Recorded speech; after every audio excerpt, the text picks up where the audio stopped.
সেই বাঁশের বাচ্চা নিতে গেছে বাবজি। খাবার বলেন বাবজি। কই আমার জুমল তো এখনো ফিরে এলো না। আমার মনে হয় না, আমাদের একটু দেরি হচ্ছে, তাই একটু দেরি হবে, চলে আসবে চলে আসবে। খাবার! গুরুর কাছে মিথ্যা কথা, সাধুর কাছে চুরি, হয়তো হবে সর্বনাশ, না তোর অঙ্গে বাড়াবে কুড়ি।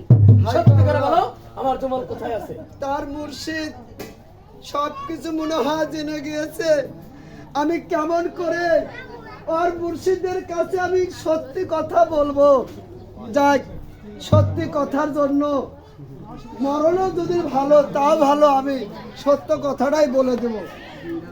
মুর্শিদ মায়ের কাছ থেকে ঘুরত আসতে লাগে আমার ভাই জুমল আমাকে বলল, ভাই গো আমার বুক হয়ে গেল শক্ত, ঝড়ক উঠে গেল রক্ত, রক্ত উঠতে উঠতে আমার ভাই জুমল এই খাকে টলে পড়ে মারা গেল। খাদান আজ কি কাম করেছো? খাদান কি কাম করেছো? বয়ানের সাথে ডিঙ্গা তুমি কিনারা ডুবেছো বেটারে। আমি তোমাকে প্রথমে বলেছিলাম আমার জুমলে যে অভিশাপ আছে, ওই শহরে গেলে আমার জুমল আর কোনোদিনও ফিরে আসবে না। আমি বুঝতে পারিনি মুর্শিদ। তুমি আমার জুমলকে নিয়ে গেছো, আজ কি সর্বনাশ করলে রে বেটা, কি সর্বনাশ করলে? আরে হাই গো আল্লাহ বারেক আল্লাহ, আজ আমার কি ডাকাতি রে।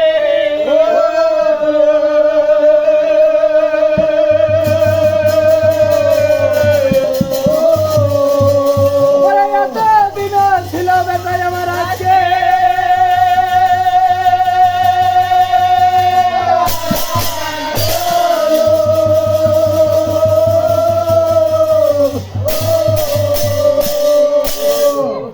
কালে মরে আমার দুর্বল দাদরে বলে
জাহাঙ্গীর